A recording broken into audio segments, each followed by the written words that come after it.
So, what do the results of the US midterms mean for the rest of the world? Here to discuss this is DW's Chief International Editor, Richard Walker. Richard, let's start with the war in Ukraine. That's obviously on everyone's mind here in Europe. The US is one of the biggest supporters of the government in Ukraine, both financially and militarily. Will that change if Republicans gain control of the House? Yeah, I mean, definitely a big question on many people's minds in Ukraine, but also here in Europe. And it's true, Terry. I mean, just to give you a sense of the scale of the support that's come from the United States for the Ukrainians, $40+ billion of support has been pouring in during the course of this year. Joe Biden had to go to Congress to get that money approved. That money is pretty much spent now. So what's going to happen next? And this has been really kind of bursting out into the limelight because the Republican Party, who now it looks very much like are going to control at least the House of Representatives, there's a division in the party about what to do about Ukraine.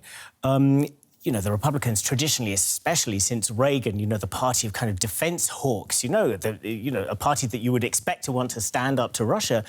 But of course, Donald Trump had an unusual relationship with Vladimir Putin, and the kind of Trumpian wing of the party has been saying things that are causing a lot of jangling nerves in Ukraine. For instance, Marjorie Taylor Greene, I think she's well known as kind of the Trumpier than Trump in the House of Representatives.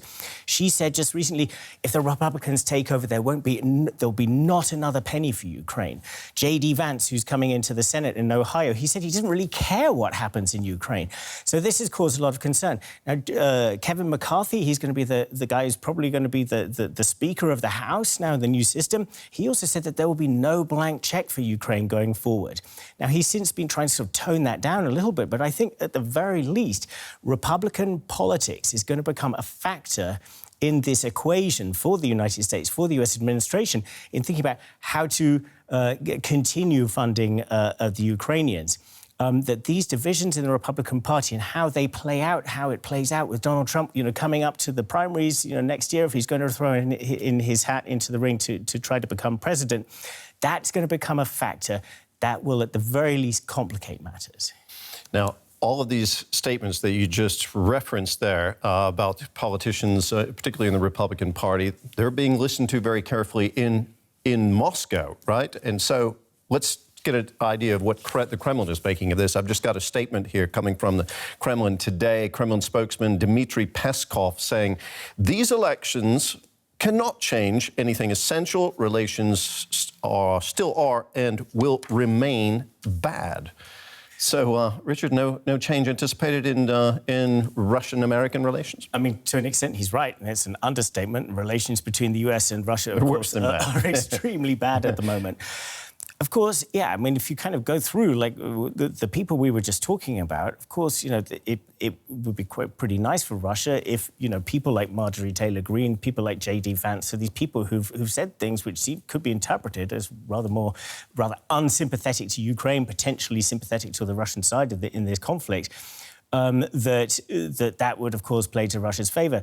So the fact that what we're looking at here does not appear to be, a sort of a Republican wave, that the Trump wing of the Republican Party is, if anything, weakened coming out of this, that many of the candidates that Trump endorsed did not do so well, I think that will probably be causing a bit of disappointment in Russia because what plays best from the Russian point of view is a divided United States. And the United States still looks extremely divided, but it's not perhaps quite as catastrophic a level of division as we might have anticipated going into today.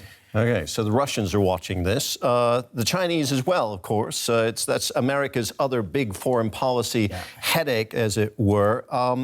Republicans have slightly, I don't know, are they still on the same page with the Democrats when it comes to policy towards China, or can we anticipate some changes with the U.S. attitude towards China? Yeah, well, so far, China is a bit of a different case from Russia in American politics, and it's often said that being tough on China is pretty much the only thing where you can get really bipartisan agreement at the moment.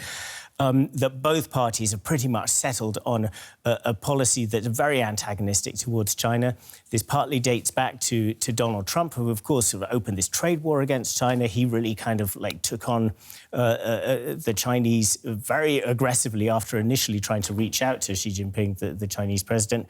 But Biden has really picked that up and almost run even further with it, with a series of measures which are really, taking the confrontation to China pretty seriously. So, if anything, this new Congress, if anything, is more likely to see the two sides trying to outbid each other in terms of toughness on China, rather than in the case of Russia, where there were some concerns that it might water US policy down.